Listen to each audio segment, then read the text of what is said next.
Hi everyone. YouTube is buggy sometimes. They have a panel where I can see how many people are on the live stream, and it shows zero until I actually type something or do something. So I was wondering there if anyone was on the stream or not. But there are, and so let's start. What we're going to do, actually, it's 5 people now. Okay. So what we're going to do today is we're going to solve some problems on conservation of momentum, and it'll help you with the assignment. The assignment actually covers conservation of momentum and center of mass. I won't do any center of mass problems today because what we have is enough to take us through the hour and 20 minutes or so. But I will do some next time, though they're very easy. At least I think they're very easy. I think you will too. They're pretty straightforward. I think these problems are a lot harder, so I needed to give you some help. And that's also another reason why I didn't give you the didn't make the assignment due tomorrow. I think that would have been way too fast. You'll see that some of these problems are a little bit subtle, and so you'll want to see me do them in addition to just the pre-recorded lecture. Okay, so let me start. So my first question is one of these collisions where you might imagine, you've got two gliders on a linear track. They come together, they collide, and they come apart.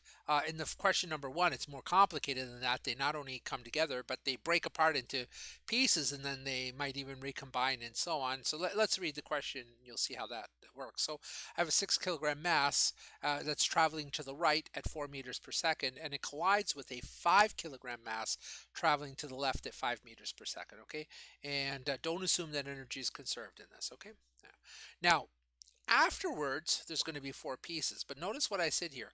A collision occurs. A collision happens where things break into pieces and stick together. And even on some of the assignment questions, I give you details of, like, a 1 kilogram piece breaks off from this one and attaches to that one and so on. Don't get stuck on any of those details. In fact, ignore them. Okay. Now, it's not so much that I'm trying to throw a red herring at you, but like, if you should see what's pertinent in the problem and just how the mass rearranges and so on. It doesn't matter in all conservation laws. All you really do is you just look at the initial and the final, and the intermediate is irrelevant, including, and I think this is what's a little bit unintuitive about these problems, including how the masses might rearrange. Okay. And so our initial situation is, as I stated, 6 kilograms moving to the right at 4 meters per second, 5 kilograms moving to the left at 5 meters per second. Stuff happens as they collide, and then afterwards you've got four pieces. You have, what do I say here, a 2 kilogram moving to the left at 10 meters per second, a 3 kilogram moving to the right at 3 meters per second, a 4 kilogram mass moving to the left at 2 meters per second, and I should say here, and another piece. And I don't give you the information about that other piece. That's going to be part of the problem. Okay, so there's our situation. We have two before, they collide and do things, and they come apart, and then there's four after. Don't assume that that there's any conservation of energy in this problem. We do have one like that later, but not in this problem. Okay, now momentum is a vector, like velocity. Okay, and so in the problem, you'll notice that I say right and left. All right, in 1D problem, you probably don't need to draw a diagram the way we drew diagrams when we did kinematics. Okay, there it was pretty crucial. Here, I think you can get away with not drawing a diagram, but you can't avoid looking at whether it's to the right or to the left, okay, or up or down, or however this might happen, usually right and left. Okay, so we could say that things moving to the right are going to be positive momentum, and things moving to the left are negative momentum, and we'll just stick with that throughout all of these problems.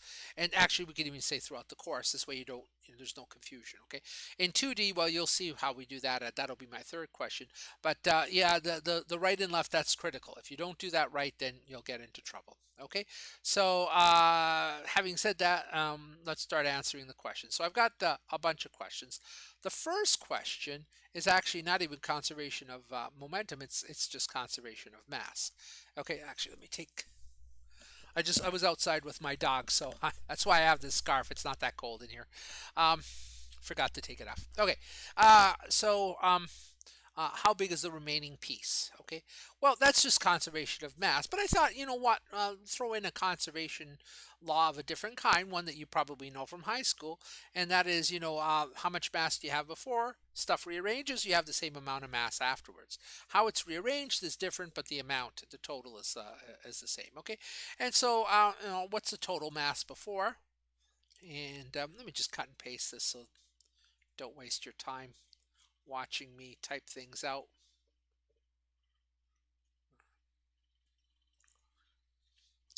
All right, so the total mass is 6 plus 5 kilograms before, for a total of 11 kilograms before. Okay, great. And what's the total mass after? Well, the total mass after is those four pieces. So what did I say? Well, one of them was 2 kilograms, another one was 3, another one is 4. So we had 2, 3, 4, and then we had a mystery one. Okay, so that's this piece right in here.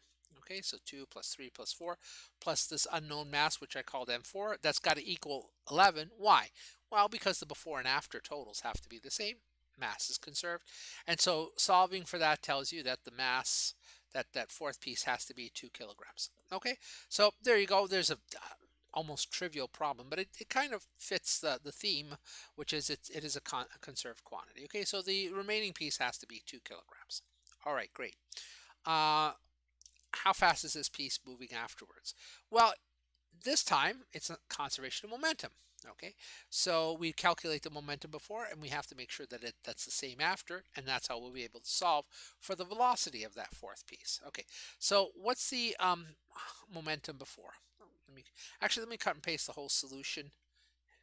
It's not that long, but I won't go too fast. We'll go over it slowly so that if you're taking notes, you can do that. Okay, so how do you calculate the total momentum? Well, the total momentum is basically mv added up for all the pieces. Okay, so there are two pieces here, so you have to calculate mv for the first one, and that's this term right here, m1v1. Okay, and then you have a second mass, and you calculate m2v2, and you add those two together and you get the total momentum. Okay, and whatever that number p is, it's the same before and after the collision, and actually all the way through the collision at all times during the interaction between m1 and m2. Even when they're breaking apart and doing all their kind of crazy dance, whatever they're doing, the momentum is the same value. Okay, and so substituting in the numbers, we had that the 6 kilogram mass was moving to the right. So I put the plus in there just to really emphasize it. Okay, the 6 kilogram mass was moving to the right at 4 meters per second, and the 5 kilogram mass is moving to the left at 5 meters per second. And so you add that all up and you get -1. Okay, now the units for momentum, MKS units, are kilogram meters per second. There's no name for that, like like with energy, there's a joule, which is a kilogram meter per second squared. But there isn't like a consolidated unit, like a single name for momentum. And so we just leave it as kilogram meters per second. Okay, so that's it. That is the total momentum before this collision. It's -1 kilogram meters per second squared. Okay, now what about after the collision? Well, here's the formula after the collision. It has the same form as before, the same structure, but now there are 4 pieces, and so you have to calculate mv for each one of the pieces. So you have m1v1 plus m2v2 plus m3v3 plus m4v4. Okay, and you'll also notice that I have these little primes there like this. Okay, and that just means after the collision. Okay, and since the masses are rearranging here, even the masses are different after, so I didn't call it m1 because I didn't want to confuse it with the 6 kilogram beforehand. So it's m1 primed, m2 primed. So all the little primes here, they just mean after the collision. And we might say, well, why did you use prime? Why didn't you add another subscript? Well, because it gets pretty crazy adding more and more and more subscripts.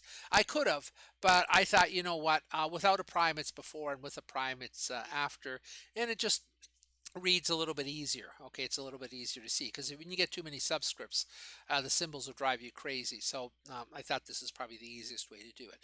So basically you just add up mv for all the pieces afterwards. There are 4 pieces, so you're going to have 4 terms of the form mv. All right, what about the p primed? What's that equal to? Well, momentum is conserved. So p, which is a momentum before, and p prime, which is a momentum after, it's -1. Okay, so for p primed here, I put a -1. For the mass, one of the pieces was 2 kilograms, and it was traveling at 10 meters per second to the left, so that's -10. The other one was 3 kilogram, and it was moving to the right at 3 meters per second. The other one was 4 kilograms, excuse me, traveling at 2 meters per second to the left. And the last one was 2 kilograms, and we don't know how fast it's traveling. In fact, that's what I'm asking. How fast is this piece moving? How fast is that last piece moving? Okay, and so, um, simplifying this, it simplifies down to this here. Whoops, simplifies down to that. Basically, just I just added all those numbers up. It turned out to be -19. And what did I do here? I guess I added 19 to both sides, so I get I get 2 v4 primed is equal to 19 minus 1, which is 18. Divide both sides by 2, and I get that the velocity is 9 meters per second. Positive. What does positive mean? To the right. Okay. And so that last 2 kilogram piece is moving to the right at 9 meters per second. All right, and that answers the question: is how fast was that piece moving? And it's moving to the right at 9 meters per second.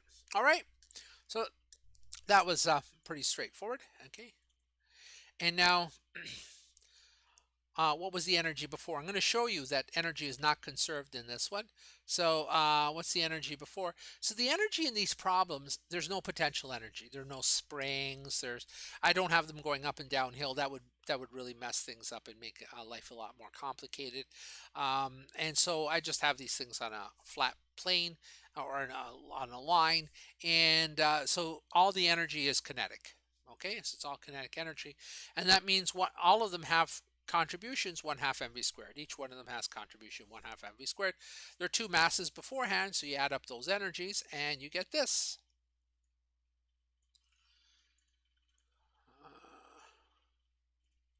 There you go. So this is the formula. It just says, look, add up 1/2 mv squared for both of the masses.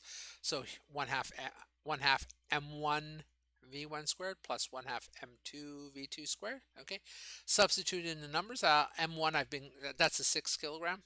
Been using M1 for the 6 kilogram, and it was traveling at 4 meters per second.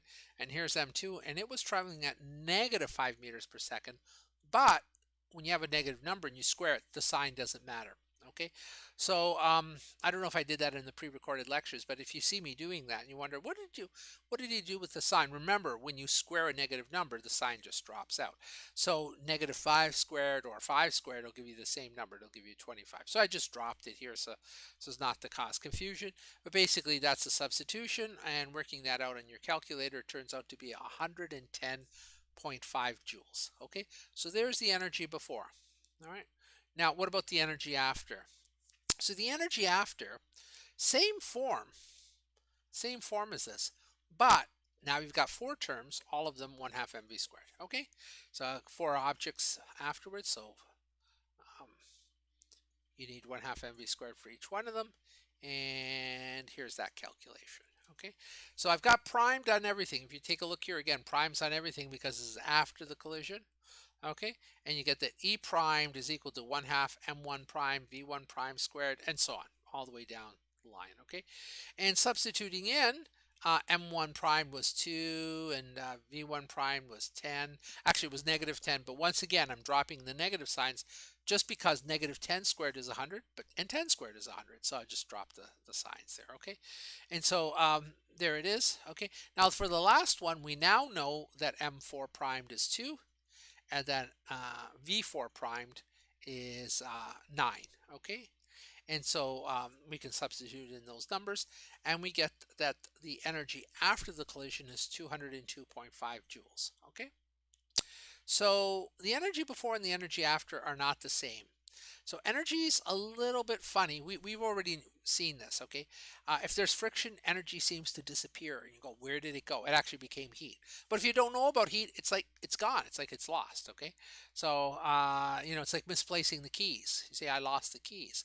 Well, it's not that the keys disappeared. You just don't know where they are. So the energy gets lost. It's not that the energy disappears. It's just the energy went somewhere. We don't know where it is. Well, next semester, like I've been saying, next semester we'll talk about heat.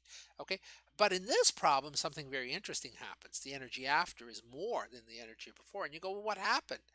Well, and not only can you have energy becoming heat, but you can have the opposite. Okay, you can have energy from the microscopics becoming macroscopic, and that's an explosion basically. So you can imagine maybe there was a little bit of TNT, when the things collided, something exploded a little bit, and even though the masses might have rearranged and stuck together or blown apart or whatever, there might actually could have even been a combination. You might have some energy becoming heat, but then more energy being released from chemical energy into macroscopic energy, and so overall the energy actually increased. Okay, so you can have that. All right, there's nothing really like that for momentum, but for energy there is. Okay, and again I'll explain why when we get to heat.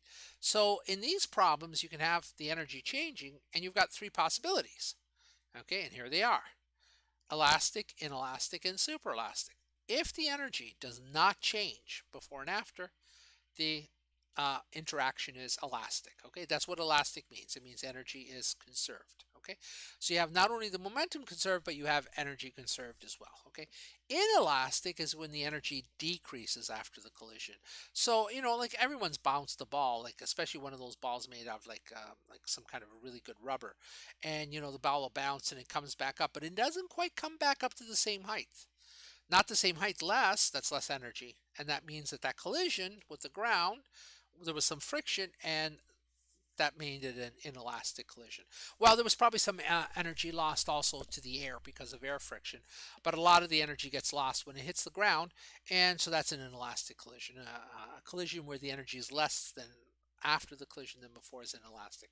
And then there's the possibility of a superelastic collision, and that's where the energy after the collision is more than before, and that's the situation we have here. Okay, so here, because the energy after is bigger than the energy before, we have a super elastic collision.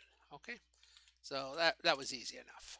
Last one. All right, let me take a quick look in the chat here. See if any questions. I don't see any questions. Okay, so that first one was pretty straightforward. It's a one-dimensional, and one-dimensional problems generally are pretty easy, and it wasn't energy was not conserved. Okay, so that they're pretty good. They're pretty easy to do. Now, the only thing you have to watch out is, and it's just a conceptual thing. I've seen students get kind of confused because they go, well, do I have to identify which piece is which after? Well, you might not. You might not even be able to say what M1 before and M1 after is, or if it's the same one, because the masses can recombine. Okay, and this recombination of the masses, you don't have to worry about it. So don't get all caught up in those details. And again, there'll be some assignment problems, and on the final test, there'll be some problems like this where the masses recombine. And again, don't worry about the recombination. You don't have to worry about those details because it's a conservation law, and that's the whole point of a conservation law, is to not have to worry about those details. Okay, let's do question number 2. Okay, now question number 2, I've got it labeled here as hard. It is hard. Okay, but when I get to the end of this question, I'm going to show you how you can make it easy.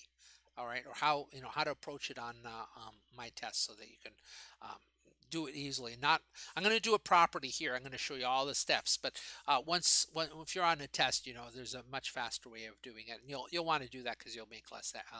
You're less prone to make an error. Okay, but let's read the problem and see what makes this problem much more difficult. So it's the same initial condition. I have the 6 kilogram mass traveling to the right at 4 meters per second, and I have a 5 kilogram mass traveling to the left at 5 meters per second. Okay, here's what gets interesting. The collision is elastic. What does that tell you? That tells you that the energy is conserved during this. And then I just say, how fast are the two masses moving afterwards? Now, I didn't explicitly say that the masses don't recombine or anything like that, but it's kind of implicit. Okay, so here these two masses, they just come in, they collide, and they bounce apart. Okay, and I want to know how fast they're going afterwards. And you look at this and you go, well, it shouldn't be too hard, except that if you just use momentum, conservation of momentum, you discover you can't solve the problem. And the reason you can't solve the problem is because you don't know any of the velocities afterwards. So it looks like you've got these two unknowns after, and you go, well, I can't solve it. That's right. You can't solve it using just conservation of momentum. You have to also use conservation of energy. And that's this point right there. The collision is elastic. All right. And if I didn't tell you that, then this problem would be indeterminate. You wouldn't be able to solve it. But the fact that I tell you that that the collision is elastic, and the fact that momentum is always conserved, you can solve it. But it is kind of hard. Okay, so let's jump in and do it the way you would on if you didn't have any sense of what the final answer was.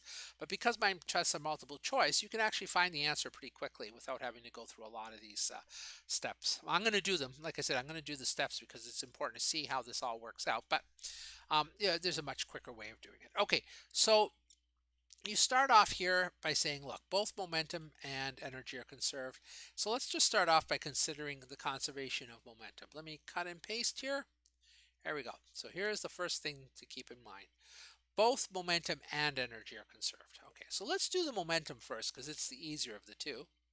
Okay, and so we say, all right, well, what's the momentum before the collision? Remember the symbol for momentum is P. No idea why. I don't know the history of why P was chosen for the symbol for momentum, but it is. Okay, so P before means momentum before. Well, that's the same as above because it's the same setup. It's the same initial condition. Okay, so basically that's just m1 v1 plus m2 v2, and that gives us that, the momentum before is -1. That's it. There's nothing more to say. You go, okay, well, let's do the momentum after. Same formula, all right, but with primes on the velocities. All right. So the masses don't change because they're not rearranging. So I just called it M1 and V1. I didn't say M1 primed and V2, sorry, M2 primed. And remember, whenever I change the name of a symbol, it's because I anticipate that the numbers might be different. But no, the 5 kilogram and the 6 kilogram, they're not rearranging anything. So the 5 kilogram stays 5 kilograms, the 6 kilogram stays 6 kilograms. Okay, so the masses don't change. So I've got M1, V1 primed. The velocities do, though. Okay, so you've got V1 velocity before and v1 prime the velocity after. They're very different numbers. Okay, all right, and same thing with v2 and v2 prime. All right, then you substitute in, and when you do, you get this, and you're already starting to see the problem because you knew the masses, but you don't know v1 primed or v2 primed. Okay, they're both unknown, and you say, well, I've got two unknowns in here, how do I solve for it? That's right, you can't solve for it in just that one. Okay, so the rest of this is just rearranging it because I'm going to use it in a minute in a different equation. Okay, so here it is. Oh, what did I do here? Oh, yeah, I see what I did. So there it is with the number substituted in. Then I just subtracted 6v1 prime from both sides, and I get this. And then I just put the 5v2 prime on the right and the left. I just switched left and right side, okay? And then I divide through by 5, and I get that equation right there, okay? I get in other words, I isolated v2 primed, okay? I could have isolated v1 prime, by the way, either one, but I'm going to isolate v2 prime. You go, why did you do that? Well, you'll see in a second, okay? And the next thing I'm going to do is I'm just going to rename v2 primed and v1 primed. I'm just going to call them x and y. And the only reason to do this, not to be confused with x and y direction, okay? The only reason I'm going to do this is because otherwise in a minute, the equation that we're going to see is going to get really messy. And if I've got primes and subscripts everywhere, it's going to be just physically hard to see like what's going on, okay? So you're going to get confused. Not physically hard, but it's going to be, you're going to get confused like what symbols are what, okay? So there's nothing very deep in this at all. It's just, if I were doing this on paper, I might not do it, but I'm doing it in this environment. I'm just, instead of writing v1 primed, I'm going to write x, and instead of writing v2 primed, I'm going to write y. And again, it's just to make it easy to see, okay? And so this v2 primed is equal to -0.2 minus 1.2 times v1 prime. Just for simplicity of reading, I'm going to call that, I'm going to say that's y is equal to -0.2 minus 1.2 times x, okay? That's our equation number one. We don't know x or y, we cannot solve, okay? So you say, well, now what? Well, what did I say? Both momentum and energy are conserved. Momentum gets us here, and we can't go any further. There's no further that we can go, okay?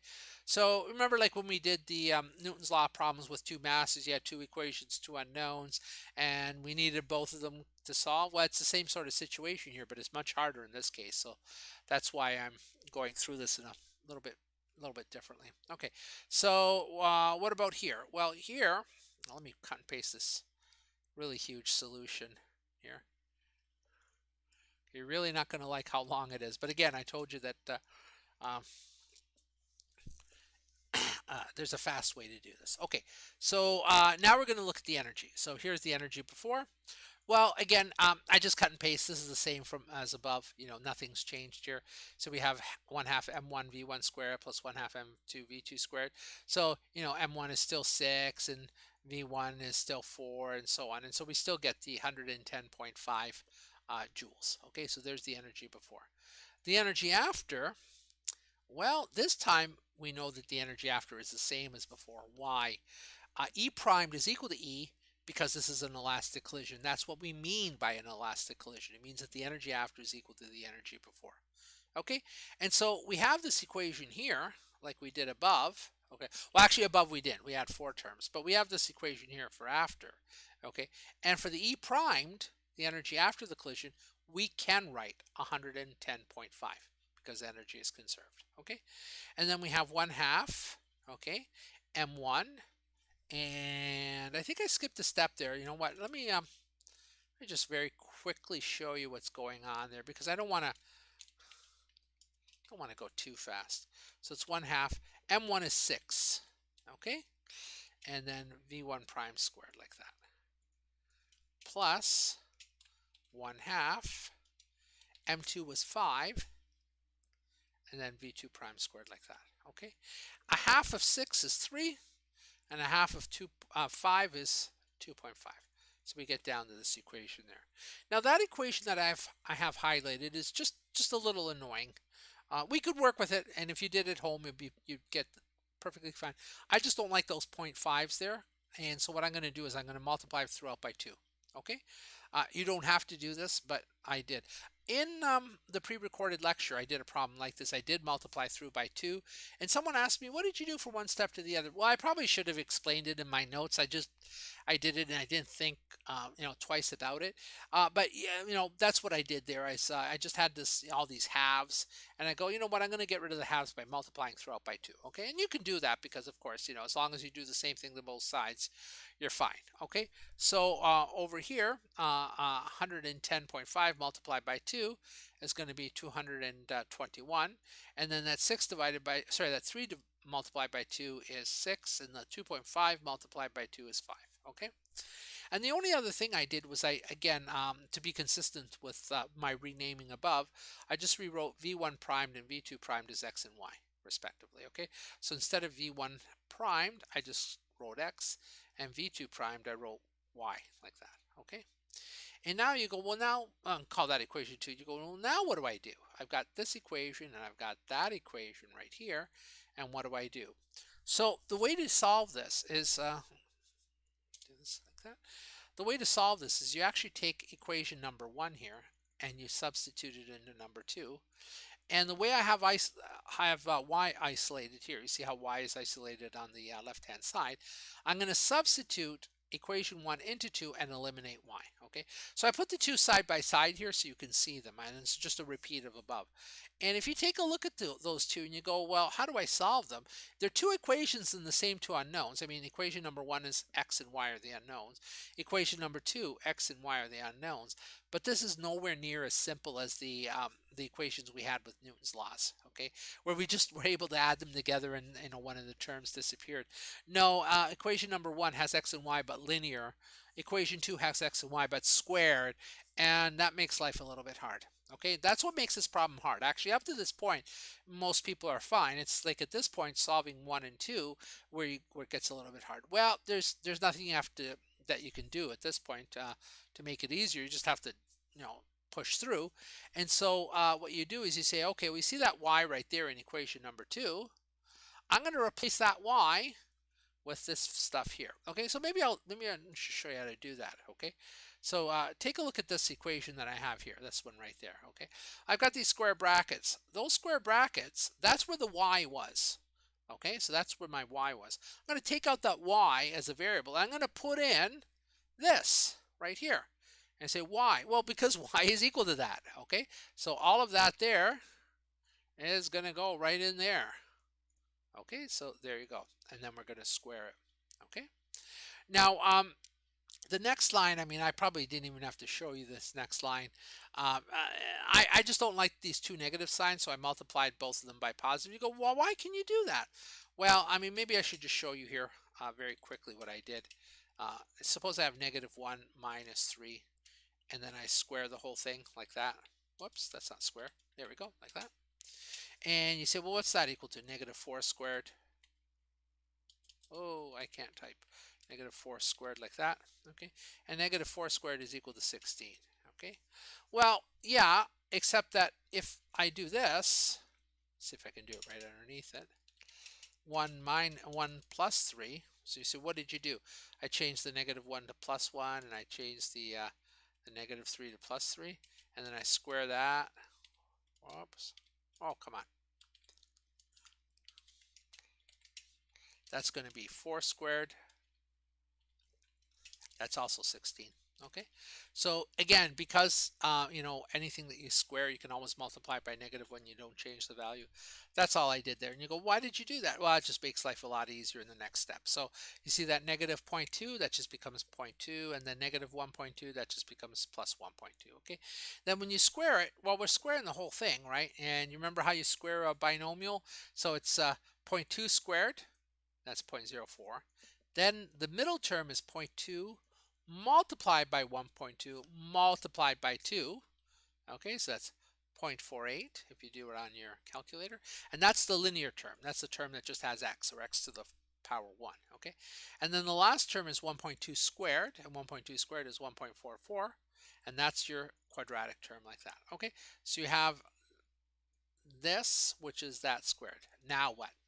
Well, it was 5 times all of that. So now I just distribute the 5. So I do 5 times 0.04, that's 0.2, and then 5 times 0.48, that's 2.4, and then 5 times 1.44, and that's 7.2, and I'm down to this. And then what? Collect the terms. There's two terms you can collect. There's 6x squared and 7.2x squared. And you put them together, 6 plus 7.2 is 13.2 x squared. Okay? 2.4, there it is, right there, and the 0.2 is there, like that. Okay, great. We've reduced it to this. Now what? Subtract 221 from both sides, and you get this. All right, and there's a quadratic. And there's no way to solve these problems by avoiding the quadratic. In the pre-recorded lecture, okay, I did a very simple version of this where the quadratic was trivial to solve, okay? And it was kind of appropriate there because there I was more worried about, you seeing the whole picture rather than getting stuck in all of these details that we're doing right now. But now is the time to look at this, okay? And so you look at this, you go, okay, well, I'm ready to solve the quadratic. And you go, okay, the a coefficient, that's the coefficient in front of the square term. That's 13.2, so a is 13.2. B is 2.4, and C is the negative 220.8. Okay, so there it is. Okay, and then you solve the quadratic equation by whatever method you like, and you could use the quadratic formula, or you could use this website here.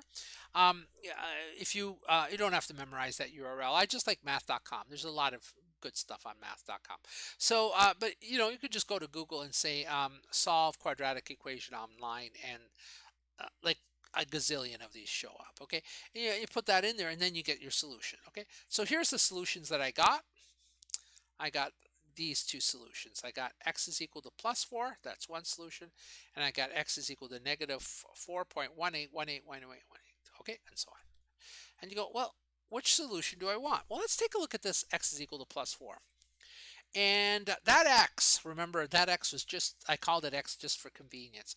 That x was actually v1 primed. Okay, so let's go back to the thinking of it as v1 primed. What's v1 primed? Well, it's the velocity v of mass number 1 after the collision. Mass number 1 is the 6 kilogram mass. Okay, but the 6 kilogram mass originally before the collision is moving at 4 meters per second in the to the right. Okay, and that is positive. And so this plus 4 is just the original velocity being reflected back at you. And that's what happens when you solve these quadratics. You'll not only get, when you finally solve it, you'll not only get the original velocity, but then you'll also get the velocity after the collision. And so the plus 4 there, you go, well, that's not the solution I want, because that was the value before the collision. I want the solution after the collision. In other words, you want this solution right here. Okay, so x is equal to negative 4.18 at 181818, which I just rounded off to that. Okay, and that's your v1 prime. Okay, that's the answer you want. All right, so now we know how fast the 6 kilogram is going. And you say, well, what about the 5 kilogram? How do we calculate that? Well, now just substitute that into either of those other equations, and you can get the other one. Probably equation number 1 is the easiest because it's the one that doesn't have the quadratic. Okay, so now use number 1 to get y. Remember, y is just another name for v2 primed. Okay, v2 prime. I said it right there, v2 prime. Okay, so y is equal to that. That's just repeating equation number 1 above. Substitute in what we found for x, and we get that y is positive 4.82 meters per second, and that's our v2 primed. Okay, so putting it together, the 6 kilogram is going 4 4.18 meters per second to the left after the collision, and the 5 kilogram is going 4.82 to the right, okay? And that makes sense. Let's think about this. The 6 kilogram was originally going to the right, and the 5 kilogram was going to the left. After they collide, the 6 kilogram is going to the left, and the 5 kilogram is going to the right. They switch directions, obviously. Okay, and you see that because you saw the signs flipped. Okay, so originally the 6 kilogram had a positive sign for its velocity. After the collision, the 6 kilogram has a negative. Okay, the 5 kilogram originally had a negative sign before the collision, and now it has a positive sign. All right, so great, we solved the problem. Okay, now there was a lot of steps in that, and so we probably should check. And you say, well, how do I check this? Well, let's plug in those velocities and see that they actually conserve both energy and momentum. Okay, so let's do the momentum first. So there's the equation. What do we expect that equation to give us when we plug in for m and v, for the m's and v's? Well, it better give us the momentum before, which we found to be -1. Okay, so if we made a mistake, it won't work out. Okay, so here we go. So here's 6. And before the collision, we had +4, but now after the collision, we have -4.18. Okay, +5. Before the collision, we had -5. Now we have +4.82. And we work that out in our calculator, and we get that it's equal to -9.8. Sorry, -0.98. Okay, and it's a round off error. Okay, it's a round off error. If I kept a few more digits above, it would have come out to exactly -1. Okay, so yeah, that's what we expected. We expected the momentum after the collision to be -1, and it is. Okay, that's not enough. Okay, it's necessary that the momentum be -1, but it's not enough. It's not sufficient because we also need the energy to work out. Okay, and so over here, there's our energy equation, okay, and we substitute in the numbers. And I actually did show the negative there squared, but you can drop that negative because when you square a negative, it goes away, and we get 110.4982, which rounds off to 110.5 as expected. Okay, now at the beginning of this problem, I promised you that there's a much easier way to do it on one of my tests than actually go through this. You certainly can. If you go, you know what, yeah, it's a little scary, but I'll do it. I'll just plug through the quadratic and so on, and you're welcome to do that, right? But on a test, how do you think you could do it much more quickly? In fact, there's 2 problems on the assignment. You can do it there too. Okay, well, you've got 5 possible answers. Okay, just check them one after another. Just check them one after another. Do they work or not? Okay, and so they have to do both. They have to conserve both momentum and energy. So calculate the total momentum before, calculate the total momentum after. Then take one of my possible solutions, one of my possible answers. Okay, because there's 5 of them. You pick one, A. And you pick A and you say, well, there's a V for there are the 2 V's. You plug them into the equation for the momentum. Did it work? Okay. And if the answer is yes, you're on the right track, but you're not done yet. Just because the momentum works out doesn't mean the energy will also work out. Okay. So you do the energy as well, and if both the energy and the momentum are conserved, you found the right answer. Okay, so as you can expect on a test, I'm probably going to have some wrong answers where the momentum will work out but not the energy, or where the energy works out but not the momentum, to make sure that you guys know that it has to be both of them. But checking it is much easier than actually solving the problem. So sure, you could go through and solve it the way I showed you, but like I said, since these are multiple choice tests, you've only got 5 possibilities. And I usually do this thing where, like, a couple of the possibilities, or at least one of the possibilities, are just crazy. And so you look at this and you go, well, no way, that can't possibly be the right answer. And you say, well, how would I know that? Well, suppose both of these things are coming together. So one velocity has to be negative, the other one positive. And then afterwards, they're both positive velocities. That doesn't sound right. Or they're both negative velocities. That doesn't sound right. I mean, it could be. You've got to be careful, because you can have one piece which is so big that when it collides, they both go off in the same direction. Okay, so be careful about that. But you bring your intuition to bear, and if your intuition is robust enough, then you'll probably see that at least one of them is not right, and then you can just check the other ones one at a time. Okay, so there you go. That's how you approach those kinds of problems. And like I said, there's 2 questions, but on the assignment, but they both refer to the same problem. You probably want to do them together, and one of them is like the answer for one of the masses, the other one's the velocity for the other mass. Okay, but they're both two questions for the same problem. So do them together, and then you'll see that one of them is definitely the right answer. Okay, so there you go. Let me see if there's any questions on that. No, I don't see any questions. So okay, let's do our third problem. All right. So our third problem is, I say, see 2D diagram, which I'll show you in a second.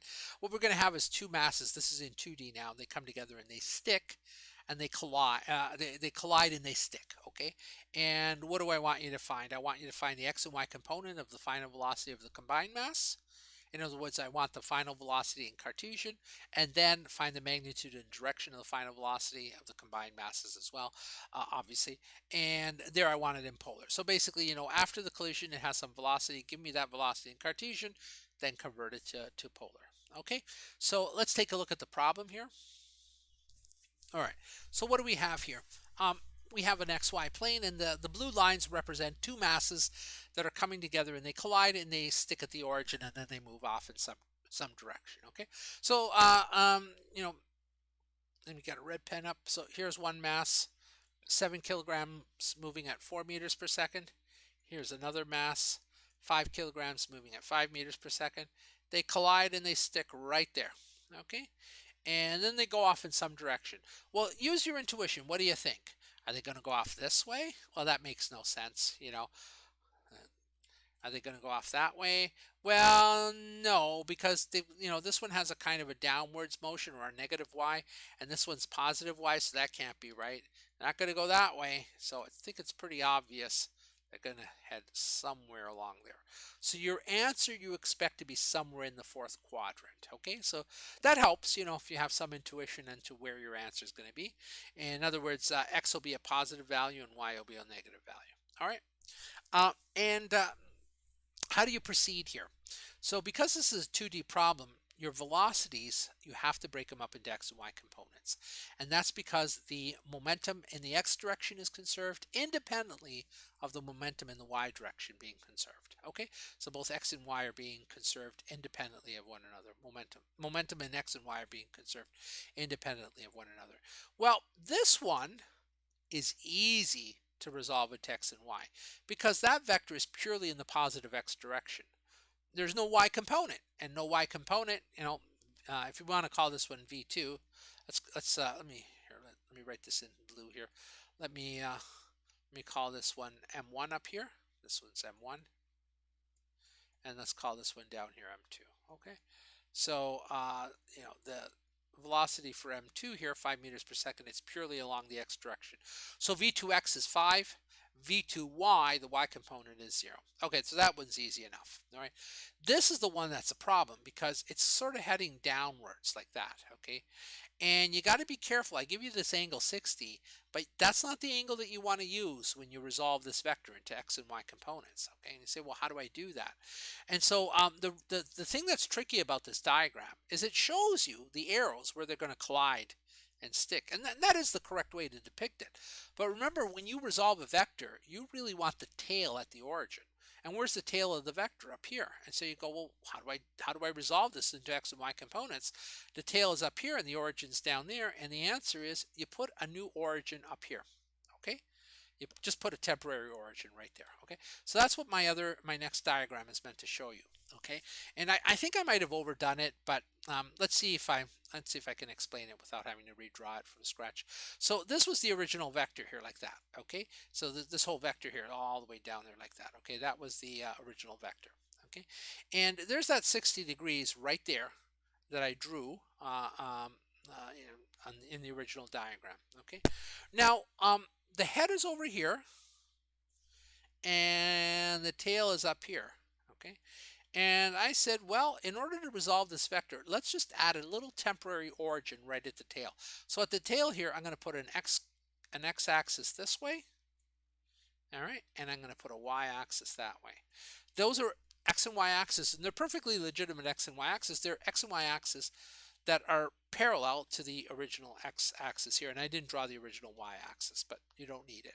Okay, so now what? Well, this x-axis here is parallel to that x-axis there. It has to. That's what we mean by this x-axis. So this blue line, the vector, is cutting across two parallel lines. So this angle here must equal that angle there. Okay. Um, there's one of the postulates in Euclidean geometry says that this has to be the case. I don't remember my Euclidean geometry that well, but this is one of these things that you study in like grade 11 high school geometry. So the fact that this line is parallel to that line, and then this line cuts across the two. If that angle is 60 degrees, then this angle must be 60 degrees. Okay, so hopefully that's not too mysterious to you. It's pretty intuitive. Now, great. Remember, we want the angle that this blue vector makes with the plus x-axis. Well, if you were to calculate it properly or measure that angle properly, remember I told you you measure counterclockwise from the positive x-axis. So if you start at the positive x-axis and you move counterclockwise, that's the positive here. You would go all the way around, all the way around, all the way around, all the way around, and you would come to there. And that's perfectly fine. You can do that. You get 300 degrees and you can work with that.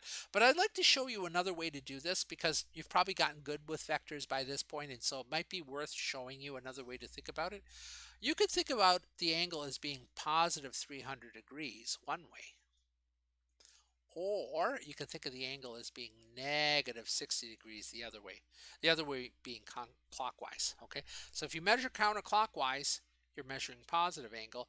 If you measure clockwise, you're measuring a negative angle. Okay, so that's what I'm trying to indicate here with the plus and the minus. All right, so instead of using theta is equal to 300, you could just as well use theta is equal to negative 60 measured clockwise. All right, so I hope that's not mysterious to you. I mean, I just said a minute ago that that angle is equal to that angle. Yeah, in magnitude 60 degrees. But the reason I'm putting the negative sign there is because we're measuring that angle with respect to the vector, and that vector is negative 60 degrees from the positive x-axis. Okay, and so now when we do the cosine and the sine, we're going to have the magnitude cosine the angle, magnitude sine the angle. Well, the magnitude, I tell you, is 4 meters per second, so that number goes right there. Okay, that's the magnitude. So the 7 kilogram mass is moving at 4 meters per second. You write the 4 first. And then for the x component, you do the cosine. Okay, and so 4 cosine, and then the angle, well, we just finished saying that that angle was negative 60 degrees there, like that. Okay, so 4 cosine negative 60 degrees turns out to be 2. All right. By the way, cosine negative 60 degrees, cosine positive 60 degrees, they'll both give you the same number. All right. Great. What about the sine? Well, the same thing, except that now because we're talking about y, we use sine. And sine, negative sine of 60 is actually a negative number. Sine of positive 60 is positive, sine of a negative number is negative, okay? So in this case, if you do 4 sine of negative 60 degrees, you're going to get negative 3.464 like that, okay? So that's how I got those numbers there, all right? So I hope that's not too confusing. I mean, I went through it in detail, but I've noticed students make a lot of errors in this, and so let's just try to get that straight. Back to the other diagram again, just for a minute. You see, I gave you that 60 degrees there, but what you really need is the angle there, like that. Why? Because this is your positive x-axis like that, and you want that angle in there. That angle is being measured counterclockwise, so negative 60 degrees is what you use. Okay, so great. Let me just clean that up. All right, so now what? Well, now we have everything, and we can just start to work out the problem. All right. And let me just cut and paste this. It's a little long, but we'll go through it slowly. All right, there we go. All right. So for the 7 kilogram mass, right there, we want the x and y component of the velocity. And we just did that. So v1x is 4 cosine negative 60. That's 2 meters per second. Okay. And I put the plus in there just to emphasize the positive direction. And v1y, that's 4 cosine negative 60, and that's negative 3.4641 meters per second. All right.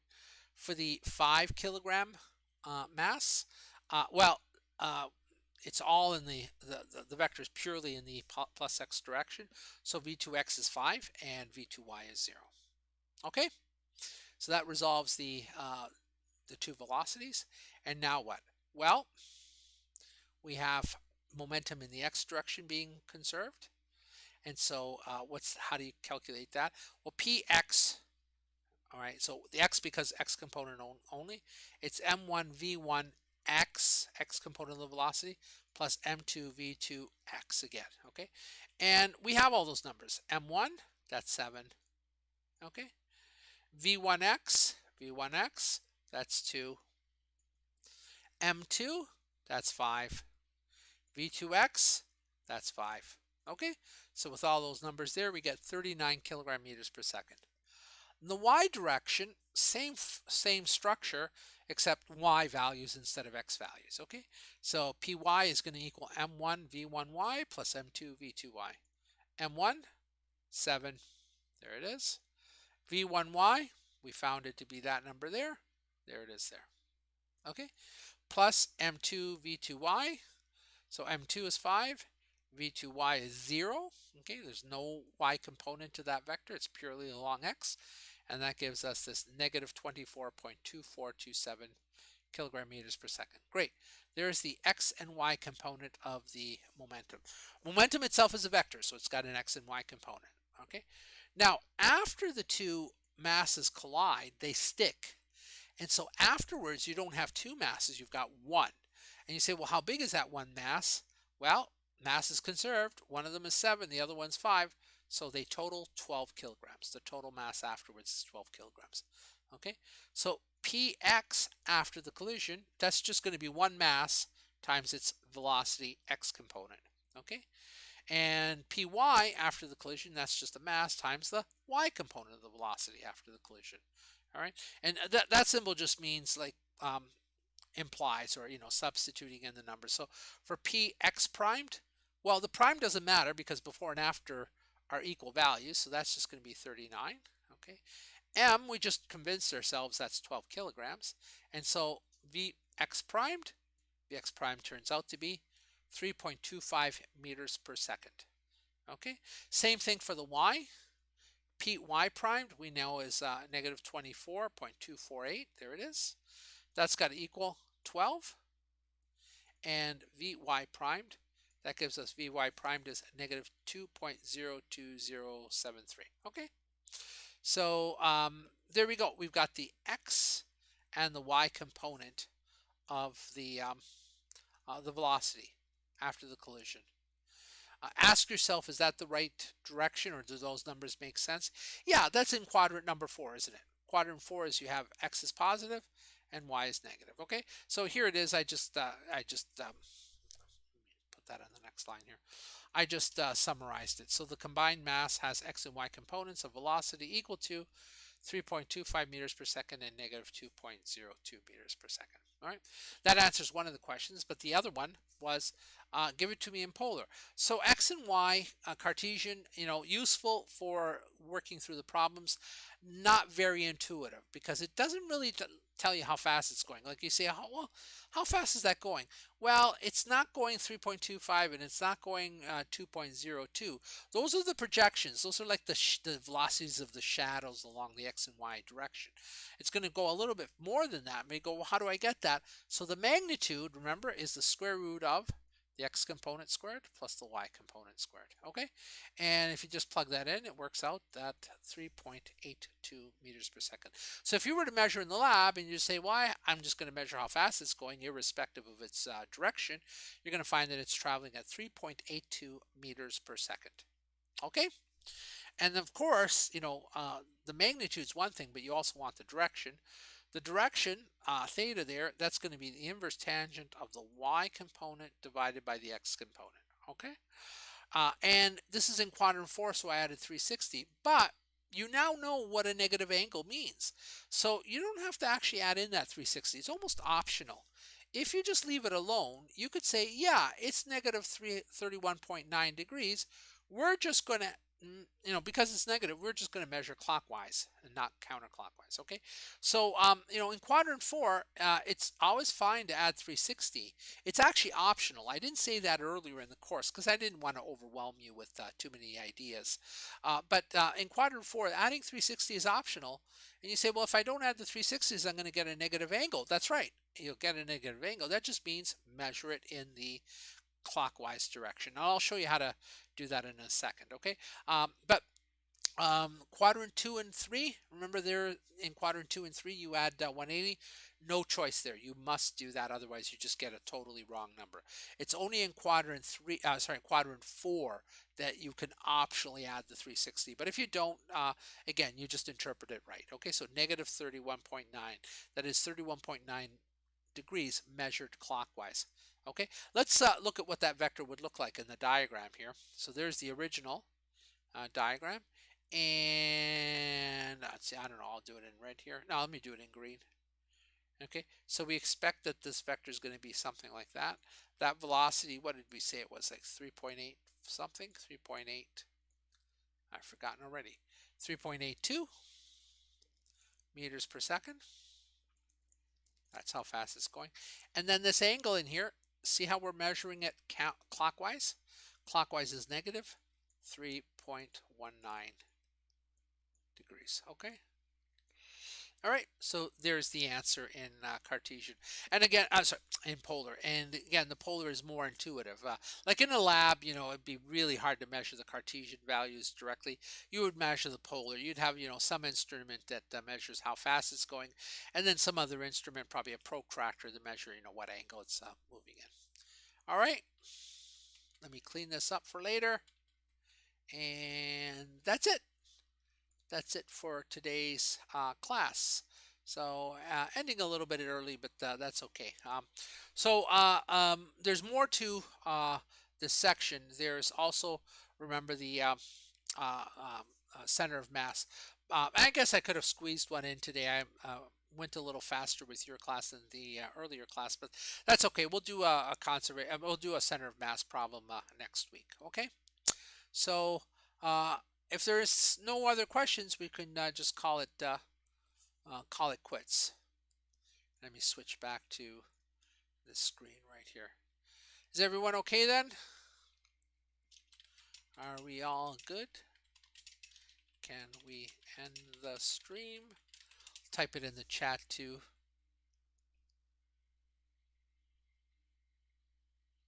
All right, I'm not seeing any questions.